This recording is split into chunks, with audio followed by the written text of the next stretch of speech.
Welcome to Yoga with Sasha. In today's session, we're going to be looking at a short sequence for mental and of course physical strength. True strength requires flexibility, patience, and of course compassion for oneself. In this sequence, we're going to be building towards a crow pose, which for many is a difficult asana, so take it easy, enjoy the session, and I will see you on the mat. Namaste.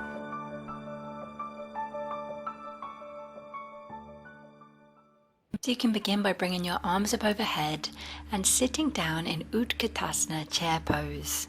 You can lengthen your spine, keep your feet hip distance apart, and make sure that you're feeling the weight on top of your legs. As you next inhale, you can bring your hands together as you stand up, bringing your palms in a little reverse prayer pose. And then the next exhalation, bringing the arms back overhead and sitting back down into that chair pose.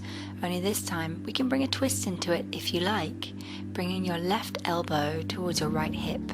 And you can either stay with the hands at heart center or open them out to the side in a beautiful twist. Use your breath to help you stay focused. This is the key to keeping your mental strength as you come through these difficult asanas. Bringing your arms up overhead again on the inhale and exhaling, sitting back down into that chair. Only this time you can twist in the other direction. Again, the hands can stay at heart center or they can reach up towards the sky. You can even turn the head to look up towards the sky. Observe what's going on in your body.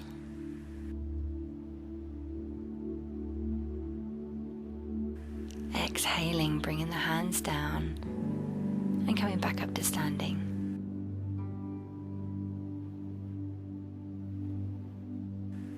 You can turn your feet out slightly, and this time, if it's accessible for you, you can drop right down into a full yogi squat. If this is too much for you right now, then just squat down as far as feels comfortable for you, listening to your knees, keeping the weight in your thighs, and gradually over time you can draw your heels back down towards the ground. Again, we can come into a twist here. You can open out to your right side, lifting the right hand up overhead and twisting your body towards your right leg.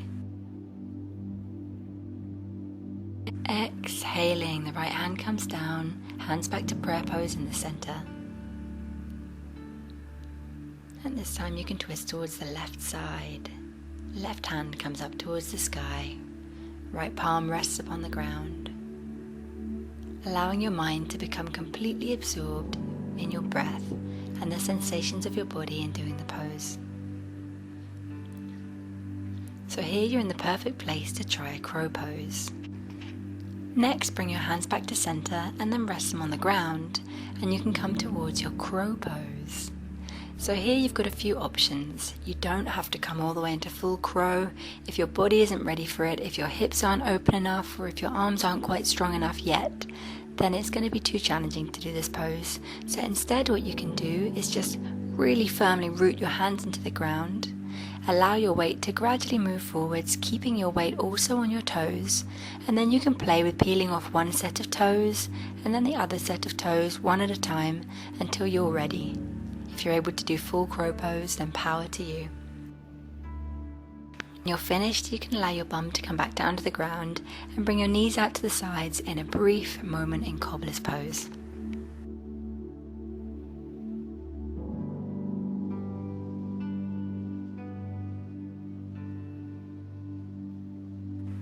We can end our little sequence by doing windscreen wiper legs, dropping the knees one side, then the other side a few times, before finally coming to lie back in Shavasana.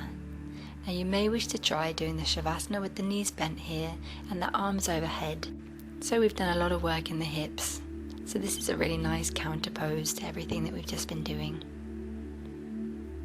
I thank you so much for joining me today. I hope that you enjoyed this session. Namaste. For full-length videos, retreats, and so much more, go to www.yogawithsasha.com.